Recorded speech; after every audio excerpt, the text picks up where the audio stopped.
en épicerie est passé de 27 minutes à 44 minutes. Pourtant, les clients sont de plus en plus pressés et ont de moins en moins de temps de se déplacer en épicerie. La réponse à ces deux enjeux-là, en fait, en est venue à la naissance du commerce en ligne, de l'épicerie en ligne. Donc, je vous présente mon équipe, Michael Larouche et Michael Moisan, et moi-même, Marie-Septembre Larouche. Donc aujourd'hui, nous avons 24 minutes pour répondre à votre mandat que vous nous avez donné. En fait, en deux étapes, qui est de 1, évaluer le plan stratégique actuel de Métro, et deuxièmement, de préparer un plan stratégique pour les 5 prochaines années. Donc, la recommandation globale qu'on vous fait aujourd'hui est de pallier au retard d'évolution et d'inspirer le leadership par un plan stratégique qui va être axé sur l'accessibilité et sur la technologie. Donc, avant vraiment de développer ce plan stratégique qu'on a pour vous, je vais vous laisser mes collègues vous présenter la situation actuelle de l'entreprise. On va ensuite vous parler des stratégies qu'on a imaginées pour ensuite en venir à une mise en œuvre dans laquelle on va vous expliquer de quelle façon on veut établir ces stratégies-là pour ensuite conclure et répondre à vos questions. Donc, je laisse la parole à mon collègue Miguel. Donc, pour débuter, je vais faire l'analyse externe. Donc, dans les opportunités, le taux directeur est actuellement de 0,75 % depuis bientôt 18 mois. Ça, c'est une opportunité parce que les entreprises peuvent financer des projets à faible coût. Donc, c'est une opportunité. D'un autre point de vue, le Canada est de plus en plus multiethnique. On parle justement de 20 % en 2011 et ce pourcentage est encore plus élevé aujourd'hui. Ceci, c'est une opportunité parce qu'ils ont des besoins à eux et ils s'attendent justement à ce qu'il y ait des produits pour satisfaire ces besoins-là. Sinon aussi, il y a la tendance de santé et de bien-être. Ça, c'est davantage marqué chez les jeunes. On parle justement qu'il y a une statistique qui est sortie, 55 % de la population est prête à payer 10 % plus cher pour des produits qui sont considérés bons pour la santé. Aussi, il y a un changement générationnel. La génération Y est bientôt rendue à la fin de sa maturité et sont des nouveaux consommateurs. Du point de vue des menaces, il y a le vieillissement de la population. Ça, c'est pas justement une surprise pour personne. Et aussi dans le milieu de l'alimentation, il y a la segmentation de la demande. Comme je dis, les gens ont de plus en plus des besoins spécifiques et ils s'attendent à ce que ces besoins-là soient répondus. Ben là, tantôt, je parlais justement du consommateur Y, mais qui il est? Il représente actuellement 26,4 % de la population actuelle. Il est âgé entre 15 et 34 ans, donc comme je disais tantôt, c'est que c'est pas toute la population qui a 18 ans et qui sont des consommateurs actifs. Mais d'ici 5 ans, comme justement votre plan qu'on va vous proposer, ils vont être âgés de 20 ans. Donc, ça va être eux les consommateurs de demain. Donc, eux qui ils sont constamment connectés avec des cellulaires, avec la technologie. Ils sont nés justement avec la technologie. Donc, ils s'attendent à tout le temps être avec. Aussi, ils s'informent beaucoup avant de consommer. Ils vont voir sur Internet, ils s'informent, que ce soit avec des forums, avec les réseaux sociaux. Ils sont constamment informés. Et aussi, c'est eux, maintenant, vu que c'est la population qui consomme le plus, qui créent les nouvelles tendances. Donc, c'est à prendre en considération. Quand je parlais tout à l'heure de tendance santé et bien-être, les consommateurs, lorsqu'ils veulent regarder un produit qui est considéré comme santé et bien-être, qu'est-ce qu'ils regardent? Justement, Deloitte ont fait une belle analyse avec un beau rapport sur cette industrie-là. Et qu'est-ce qu'ils ont démontré? C'est que 41 % des gens regardent qu'est-ce qui est considéré comme bien. C'est lorsqu'il y a des grains entiers, des aliments qui sont faibles en sodium, faibles en sucre, élevés en fibres, sans ingrédients artificiels. On veut des ingrédients qui ne sont pas faits en laboratoire, qui sont naturels, et sans gras trans. Aussi du point de vue technologique, on est actuellement à un ère où les technologies évoluent constamment et révolutionnent la façon dont le commerce est fait. Donc ici, je vais vous présenter une couple de technologies qui sont à venir ou qui sont déjà là, mais qui ne sont pas actuellement à leur plein potentiel. Comme il y a le paiement mobile, payer avec son cellulaire, les applications pour appareils intelligents, le Wi-Fi en magasin. Ceci est une bonne chose parce que ça démontre que les consommateurs passent plus de temps à l'intérieur d'un magasin. Aussi, il y a le magasinage en ligne, la livraison à domicile, les portefeuilles virtuels qui servent justement à mettre des devises pour payer dans nos magasins le plus facilement possible, les supercentres, qui est une menace qu'on va parler avec Métro, et aussi il y a l'avenue à court terme d'Amazon Go qui a le potentiel justement de révolutionner la manière dont on magasine. Sinon, du point de vue d'environnement, c'est qu'il y a les consommateurs de produits qui s'attendent à savoir justement des produits qui ont le minimum d'émissions de gaz à effet de serre, avec des produits justement que ce soit pour l'approche 3R, que des emballages qui sont biodégradables, et ça, justement, ça va se refléter dans leur consommation. Sinon, dans l'analyse de l'industrie, comme je mentionnais plus tôt, l'industrie est de plus en plus fragmentée. Il y a un modèle, justement, qui encourage les petits entrants que je vais vous expliquer. Puis, justement, qu'est-ce que ça? C'est que d'où l'opportunité qui se laisse de ça. C'est parce qu'il y a des nouvelles tendances qui deviennent la norme sur le marché. Donc, justement, les gens ont des goûts et des préférences qui sont très fragmentés. Donc, qu'est-ce que ça fait? C'est que ça amène des nouveaux entrants qui, à la fine pointe de la technologie, qui répondent exactement à ces besoins-là. Fait qu'est-ce que ça fait? C'est qu'ils viennent chercher des parts de marché importantes et ils ont une croissance fulgurante. Donc, ensuite, les grosses entreprises, ils n'ont pas le choix. Qu'est-ce qu'ils font? C'est qu'ils s'ajustent à cette nouvelle offre pour justement offrir la même offre à leurs clients et justement, ça crée l'industrie de demain. Justement, avec la même analyse de Deloitte que je présentais tantôt, il parlait justement de la nouvelle tendance. Qu'est-ce que ça fait? C'est que ça pousse les consommateurs à aller vers cette tendance-là et ça les pousse en grand nombre, ça ramène un grand nombre de consommateurs. Je vais maintenant passer la parole à mon coéquipier qui va vous parler de l'analyse interne. Exact. Nous, on s'est servi des 4 piliers stratégiques que vous avez développés dans les dernières années pour en sortir des points positifs puis des points à travailler. Donc, pour ce qui est du focus client, qui est le premier point, dans les plus, vous avez lancé votre plateforme en ligne en 2016. Donc, ça, c'est déjà fait, on peut construire là-dessus. Ensuite, vous avez 338 succursales Métro et Métro Plus. À ça, on ajoute 218 succursales qui sont Super C et Food Basics de l'autre côté de la province de Québec. Ensuite, on a une diversification de l'offre dans les dernières années avec l'acquisition de chaînes qu'on va vous parler plus tard. Et dans un point à améliorer, nous, on a dénoté un manque de proximité avec votre clientèle via le commerce en ligne. Pour ce qui est de la meilleure équipe, vous avez créé des initiatives afin d'attirer les talents au sein de votre entreprise. Vous l'avez exprimé, c'est quelque chose qui est difficile en 2016, en 2017, il faut s'ajuster à ça. Ensuite, vous avez créé le programme national La recette de ta carrière. Vous avez 65 000 employés. C'est une opportunité immense pour vous parce que vous pouvez aller chercher à l'interne des gens qui ont des grandes capacités à occuper des postes de gestion. Vous n'êtes pas obligé d'aller à l'externe nécessairement tout de suite. Ensuite, comme vous avez dit, vous avez une vague de départ chez les cadres. C'est incontrôlable chez vous, on le comprend. Par contre, il va quand même falloir pallier à ce petit manque-là. Et finalement, il y a une faible attirance de la profession chez les jeunes. La profession manque, en fait, les jeunes sont probablement pas attirés en ce moment à obtenir des postes de cadre, pas juste chez Métro, chez IGA, chez les concurrents aussi. Ensuite, au point de vue de l'exécution, vous avez acquis stratégiquement des parts de la bannière Adonis. Vous avez aussi acquis 75% de première moisson. Donc ça s'inscrit vraiment dans une logique d'acquisition qui est née là, vraiment dans les années 60 là, dans la fondation de Métro.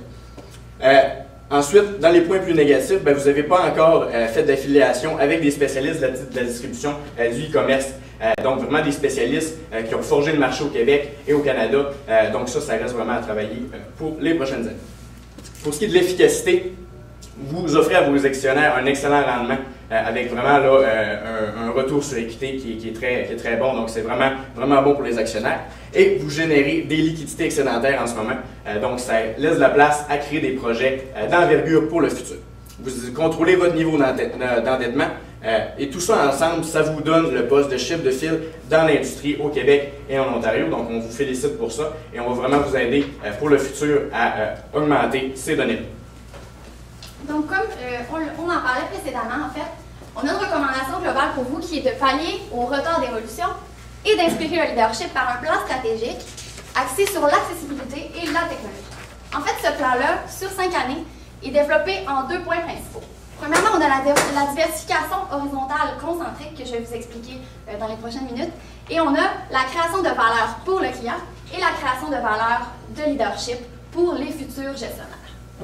Donc, pour la première étape, en fait, les problématiques qu'on a dénotées et qu'on a transformées en objectifs pour cette stratégie-là, premièrement, on parle du retard dans l'évolution technologique que mon collègue vous parlait précédemment. On a une belle évolution technologique, par contre, elle est arrivée un petit peu plus tard que les concurrents. On parle également qu'on n'a pas d'affiliation avec les spécialistes dans le e-commerce. Comme on l'a vu précédemment, Michael vous en a parlé, présentement, vous avez la possibilité de faire des achats en ligne. Par contre, il n'y a pas de service de livraison à domicile. Donc, la livraison est dans des points de chute ou en magasin. On a également le manque de proximité avec les clients dans le e-commerce. Donc, c'est sûr qu'avec Métro et moi, on a une très grande proximité avec les clients en magasin. Par contre, cette possibilité de proximité-là pourrait être développée davantage pour ce qui est du commerce en ligne, pour ce qui est de la livraison directement chez le client. Donc, notre objectif pour cette stratégie-là, en fait, est de rattraper le retard technologique et d'acquérir des ressources supplémentaires pour se rapprocher du consommateur. La solution, c'est une diversification horizontale concentrique par l'acquisition d'une PME québécoise. Donc, la PME en question, je vais vous la présenter immédiatement. Ça s'appelle l'Africote. En fait, l'Africote, c'est une entreprise québécoise qui est basée à Montréal. C'est une entreprise qui offre un service d'achat en ligne et de livraison à domicile des produits en épicerie qui sont frais. Donc, on parle de la viande, des produits laitiers, on parle de produits de poissons, de fruits et légumes. Donc, c'est vraiment la livraison de ces produits-là qui est faite par la fricote. Comment ça fonctionne en fait, c'est que l'entreprise va, à partir du distributeur, prendre la commande des clients qui font sur leur site en ligne, ils vont placer cette commande-là, ils vont emballer directement, ils ont toutes les infrastructures pour faire l'emballage de ces commandes-là, puis ensuite, ils vont aller les porter, les livrer directement dans les foyers des gens au Québec. Donc, cette entreprise-là est en pleine expansion. On la voit grossir de plus en plus depuis les dernières années. C'est vraiment tout nouveau. Et puis, elle est vraiment à la fine pointe de la technologie, avec la plateforme, avec ses capacités physiques, les capacités d'emballage, de livraison, et puis avec le site web. Donc, la formule gagnante du succès, c'est qu'avec le réseau de métro et avec l'accessibilité de la fricote, on va réussir à avoir une formule gagnante et aller chercher des avantages, comme on vous a parlé précédemment. Donc, ça, on l'a tiré en fait du site directement de la fricote. Eux, à partir de la commande du grossiste, avec la fraîcheur et la qualité, les prix compétitifs et la livraison à domicile, c'est leur stratégie. En fait, avec Métro, si on place ensemble ces 4 objectifs-là et qu'on les met avec la stratégie de Métro, avec la vision Métro, on a une très bonne concordance. On parle ici d'une entreprise qui aurait créé de la cohérence, encore une fois, avec Métro, et puis qui ferait en sorte qu'on pourrait développer l'avantage concurrentiel, la proximité avec le client, davantage en allant directement dans les foyers. Donc, en fait, les avantages pour Métro, c'est ça serait l'ajout d'un service et d'un mode de distribution supplémentaire, la diversification de l'accessibilité. Donc, on va offrir encore plus d'accès à nos clients, encore plus de possibilités de se rapprocher de la marque. On l'a vu précédemment, la génération Y qui aime beaucoup être près d'une marque et se rattacher aux marques qui achètent. Donc, de cette manière-là, on va faire en sorte que le client va avoir beaucoup plus d'accès et beaucoup plus de facilité à développer un sentiment d'appartenance pour Métro. Ensuite, on parle aussi d'une dynamisation du processus. Le processus va être plus dynamique étant donné qu'on se rend directement dans les foyers. Pour le client, on a davantage d'accès aux produits. C'est le même avantage que pour l'entreprise. Et puis, on a une fraîcheur garantie des produits livrés à domicile, de la même sorte qu'on parle de la vision de Métro, qui est de livrer des produits frais tout le temps. On parle ici de cette fraîcheur, encore une fois, garantie, mais directement dans leur foyer. Donc, ça rajoute vraiment un avantage supplémentaire pour les deux parties, pour le client et pour Métro. Donc, pour ce qui est de la deuxième étape, donc on parle des problématiques suivantes, qui sont un manque de proximité avec le client via l'achat en ligne, encore une fois, le manque de proximité avec la génération Y, la vague de départ chez les cadres, ainsi que le manque d'attirance envers la profession. Donc, suite à ces 4 problématiques-là, on a sorti 2 objectifs qui sont, premièrement, de s'ouvrir vers l'utilisation des nouvelles technologies encore davantage, et puis d'aller inspirer le leadership. En fait, la solution, c'est de la création de valeur pour le client, comme je vous en parlais précédemment, ainsi que de la création de valeur basée sur le leadership. Donc, notre deuxième stratégie, en fait, qui est plus une recommandation, premièrement, on parle du programme Métro chez moi. On a déjà le programme Métro et moi. Donc, nous, ici, on veut aller le développer davantage et puis aller chercher le programme Métro chez moi. On se rapproche encore davantage du client et on va aller adapter le programme de fidélité actuel qui est excellent, qui est un des meilleurs au Canada. Et puis, on va aller directement adapter ce programme-là pour pouvoir aller offrir davantage aux clients avec la livraison à domicile. Ça va être un programme, c'est ça, qui va être vraiment en lien avec Métro et moi. Et puis, avec l'acquisition de l'Africa, comme on a parlé précédemment. Ensuite, on a aussi le programme Métro Mobile. Le programme Métro Mobile, on parle ici de la mise en place d'une plateforme de paiement mobile. Donc, comme mon collègue en parlait précédemment, les nouvelles tendances des clients sont vraiment au paiement mobile. Donc, les clients veulent payer avec leur cellulaire directement, comme un portefeuille en ligne. Là. Dans le fond, ça serait un développement de l'application mobile que vous avez actuellement pour le mener vers un paiement mobile, donc la possibilité d'avoir le portefeuille mobile. Quand on parle de cette stratégie-là, c'est sûr qu'en prime abord, on veut l'installer dans les succursales Métro. Mais on veut aussi que ce programme-là soit installé dans les autres succursales, dans les autres bannières. Donc, on parle de Super C, de Première Moisson, de toutes les bannières de Métro, même dans les pharmacies brûlées. Pour ce qui est de la création de valeur de leadership. En fait, pour cet objectif-là, on veut vous proposer le programme Métro Carrière. En fait, vraiment en lien avec le programme que vous avez actuellement, qui est la recette du succès, la recette de ma carrière, on veut aller avec un programme Métro Carrière qui serait basé sur inspirer des concepts qu'on a vus dans les entreprises que vous connaissez sûrement chez PepsiCo et chez Enterprise. Ces entreprises-là ont créé des programmes de 24 mois de développement des talents, de formation de leadership des jeunes diplômés directement en succursale, directement dans leurs entreprises. En fait, c'est ça, ça serait le même type de programme. Un programme de 24 mois qui compterait d'être jumelé avec des gestionnaires qui sont présentement en entreprise et dans les épiceries et de faire en sorte qu'il y ait un roulement de poste pour pouvoir développer, acquérir des connaissances, acquérir un talent de gestionnaire, un bon leader, devenir des bons leaders, et puis ensuite faire en sorte que ces jeunes diplômés-là qui sortent de ce programme-là sont en mesure d'occuper des postes de gestionnaire et de gérer leur propre épicerie métro. Donc ça ferait en sorte d'aller pallier au départ là, des gestionnaires à la retraite, là, comme on l'a vu précédemment. Et puis, ça serait vraiment plus dynamique. Il y aurait possibilité d'aller faire la promotion de ce programme-là dans les universités et sur les réseaux sociaux. Donc, c'est vraiment un programme qui est dynamique et qui va faire en sorte d'aller chercher les jeunes pour leur donner envie de venir chez Métro, au même niveau que si ça serait une entreprise technologique très dynamique. Donc, on veut vraiment aller créer ce dynamisme-là avec cette stratégie. Donc, maintenant, je vais laisser la parole à mon collègue Michael qui va vous expliquer la mise en œuvre, donc de quelle façon on va en venir à mettre en œuvre ces deux programmes. Exact. Merci Marie-Septembre. C'est sûr que c'est des stratégies qui sont très innovantes et vraiment axées sur le futur, mais ce qui vous intéresse réellement, c'est combien ça va vous coûter, combien de temps ça va prendre, votre taux sur investissement évidemment, et ainsi de quelle manière qu'on va calculer, qu'on va regarder là, si notre stratégie est vraiment alignée vers le succès ou s'il y a des adaptations à apporter. Donc en débutant avec le budget ici, pour ce qui est de l'acquisition de la fricote, on a parlé d'un budget de 25 350 000 le 350 000 qui est dû vraiment à la phase de négociation. Donc, les honoraires d'avocats, de fiscalistes, de comptables pour vraiment regarder la valeur réelle de l'entreprise. Puisque là, on a en fait 25 millions pour l'acquisition des parts, puisque c'est une entreprise fermée. C'est des données qu'on a regardées à l'interne. Par contre, on n'a pas accès vraiment à toutes les informations pour l'acquisition. Donc, vraiment, lors de la phase de négociation, on va pouvoir regarder la valeur réelle de l'entreprise et l'acheter à bon prix. Ensuite, pour ce qui est de la stratégie de création de valeur, pour la campagne Métro chez moi, on parle de 2 millions de dollars qui va servir vraiment à ajuster nos services pour la livraison à domicile. Ensuite, on a la plateforme de paiement Métro Mobile pour 3 millions de dollars. Comme ma collègue l'a dit précédemment, c'est vraiment d'aller installer vraiment les modems dans toutes les épiceries, en commençant par les métros. Ensuite, pour 5 millions de dollars, on a le plan de formation Métro Carrière.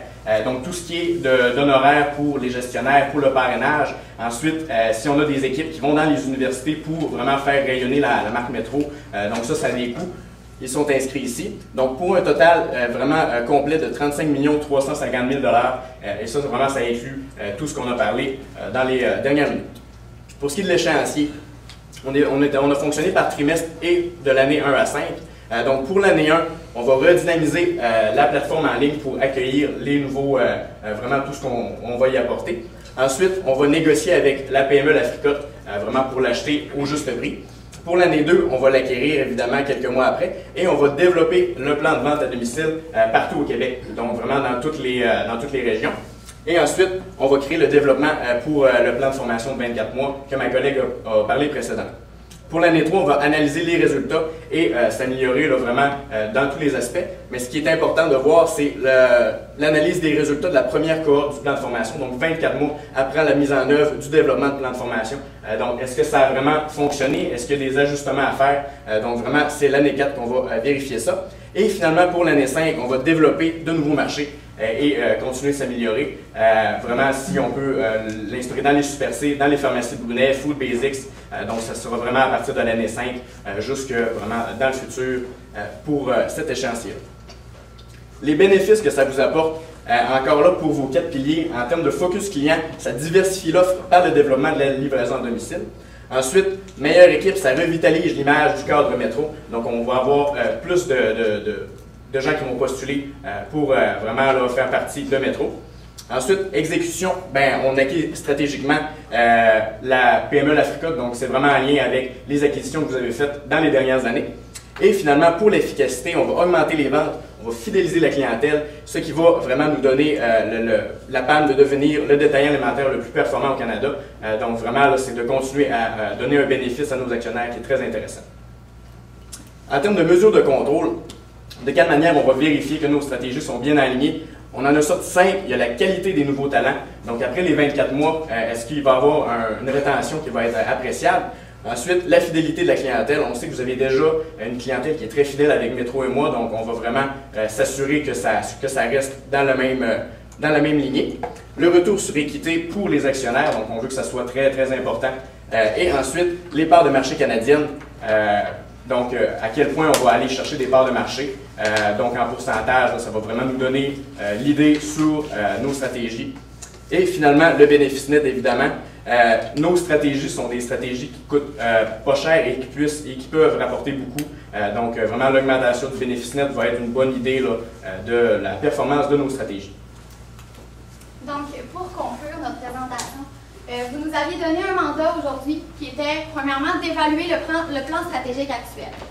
Chose qu'on a fait précédemment, donc à partir vraiment des 4 piliers stratégiques. On était en mesure de voir où étaient les forces et où étaient les faiblesses. Donc, où est-ce qu'il y avait des petits manquements, à quel niveau on pouvait améliorer pour obtenir une stratégie qui était encore plus performante. Déjà que Metro, on l'a vu, c'est une entreprise qui est performante présentement. On est leader, vous êtes leader dans l'industrie.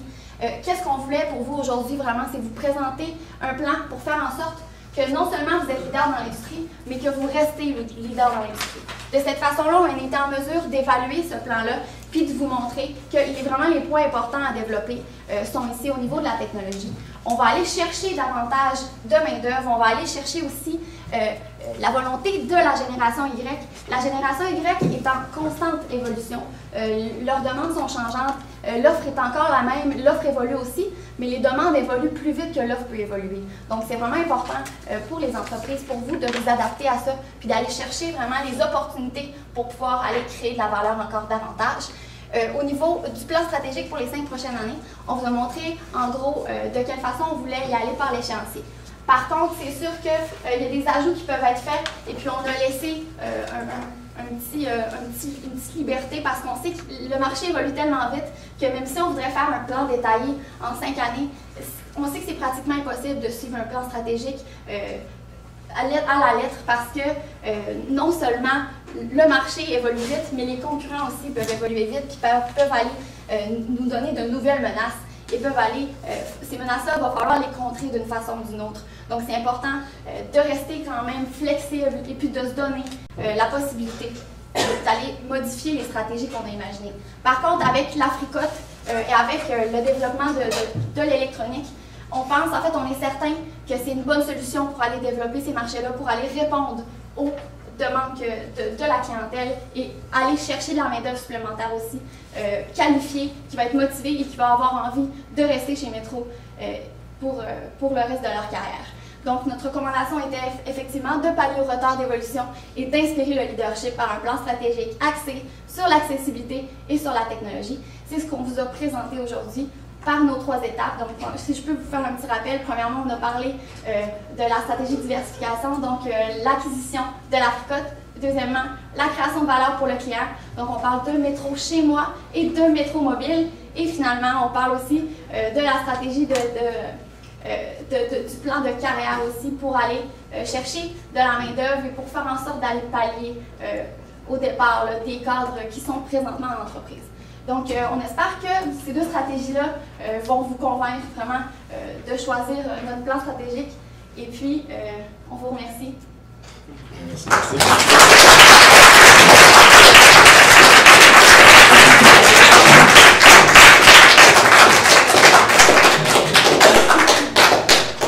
Alors, je vous remercie de la présentation. Il y a des éléments qui sont très intéressants. J'ai quelques questions. Oui. Juste sur l'Africote, qu'est-ce que, bon, j'ai vu les avantages pour la question, mais qu'est-ce que l'Africote apporte qu'on ne peut pas faire nous-mêmes? Pourquoi Metro ne développe pas cette offre de service-là à même ses produits, à même ses établissements? Pourquoi faire une acquisition? En fait, à notre avis, c'est sûr que c'était dynamique. La petite partie allait accueillir un start-up. Ça se rapprochait davantage aussi du consommateur puis de la génération Y, étant donné que c'est justement les tendances d'aller vers les startups et les nouvelles entreprises. Donc, non seulement on va trouver une stratégie qui va être efficace pour Metro, mais également on va voir qu'on s'intéresse à ce qui est fait dans la communauté, puis on s'intéresse aux projets. On encourage les projets des entrepreneurs, justement en croyant ces projets-là, puis en voulant développer ces projets-là en les rendant encore plus positifs avec les capacités de l'entreprise d'Africote aussi, mais oui, avec les capacités, on sait que Metro a des bonnes capacités financières. Donc, c'est d'aller chercher un bon projet et puis de le mener vraiment au sommet encore plus avec des capacités financières que l'entreprise n'a pas nécessairement. Là. Parce que aussi peut-être faire du pouce aussi, c'est la création de synergie, puis pour le retard aussi, parce que ceux qui en acquérant l'entreprise, elle est déjà fonctionnelle, elle offre déjà les services. Donc on n'a pas besoin de faire la recherche, le développement, de faire les tests, puis tout ça, ben, c'est déjà fonctionnel. Donc c'est comme une clé en main, puis on est tout de suite opérationnel, puis c'est de mettre le système dans tous les métros pour faire ça à l'échelle du Québec. OK. On a aussi d'autres secteurs d'opération. Vous avez surtout parlé de la stratégie pour Métro, qui est plus la bannière conventionnelle. Un des gros segments de croissance chez nous, c'est la bannière escompte. Ce serait quoi votre vue sur le segment de l'escompte au Québec, en Ontario ou au Canada? C'est bon. On sait qu'au niveau du service client, Métro a développé un service client qui était davantage axé sur la fidélité puis sur le programme Métro Aimant. On pense que c'est avantageux d'aller commencer par la bannière principale pour, si on veut, un projet pilote pour tester, voir est-ce que c'est efficace, est-ce que ça fonctionne véritablement. On va le voir dans les années 3 et 4 là, avec l'évaluation du rendement du projet. Et puis, éventuellement, c'est certain que c'est extrêmement pertinent d'aller appliquer cette stratégie-là, aller appliquer les variables qui ont réussi avec le programme Super C. Encore une fois, là, c'est certain. Donc, à notre avis, c'est bon de débuter avec Métro et puis d'aller le développer sur les autres chaînes après. Aussi, pour peut-être faire du pouce aussi, c'est aussi les économies. Parce que quand on parle de commerce en ligne aussi, il y a des gros coûts qui sont sauvés avec cela. Donc, c'est sûr que si ça fonctionne bien avec Métro et qu'il y a des coûts on a une meilleure marge sur ces produits-là. Donc, si en plus, on peut faire ces offres-là dans nos bannières justement à escompte, bien, on peut encore réduire les coûts encore plus. Donc, offrir justement des produits encore moins chers à nos consommateurs. Je comprends bien, l'Africote devient le service de commerce en ligne. L'acquisition d'Africote devient le service de commerce en ligne pour Métro.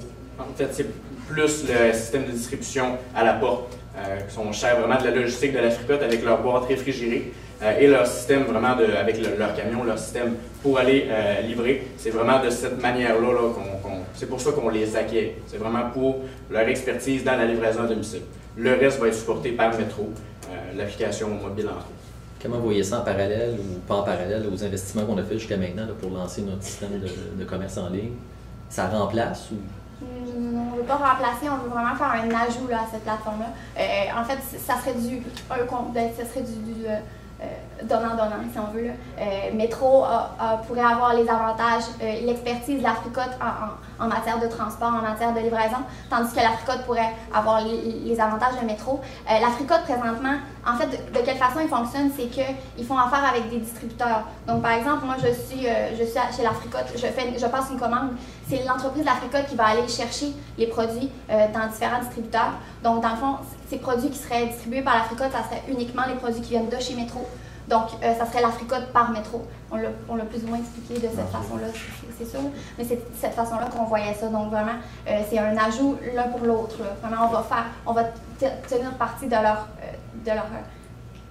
capacité, puis les mêmes choses pour eux. C'est surtout aussi peut-être un prolongement parce que justement sur votre site on peut commander en ligne puis venir le chercher soit en épicerie ou soit en lieu. Mais justement qu'est-ce que ça ferait, c'est que moi comment je le verrais, ça serait une autre option, que dans le fond ça serait la livraison avec l'Africote qui viendrait livrer à domicile. Puis comme eux actuellement, ben, c'est si la commande est de 75$ et plus, c'est gratuit, ou sinon c'est des frais de 11$. Donc la même option est disponible, justement, ça pourrait être disponible pour vos clients. Au niveau de l'Ouest canadien, qu'est-ce que vous pensez de ça, expandre bientôt? Bien, justement, on avait regardé justement 2 entreprises. Il y avait une autre entreprise justement qu'on avait regardé dans l'Ouest canadien. Finalement, on a opté pour l'Africote, mais le même système pourrait s'appliquer là-bas. Mais on a dit on va l'appliquer premièrement chez Métro au Québec. Et si ça fonctionne, on pourrait passer. C'est assez. Merci beaucoup. Merci.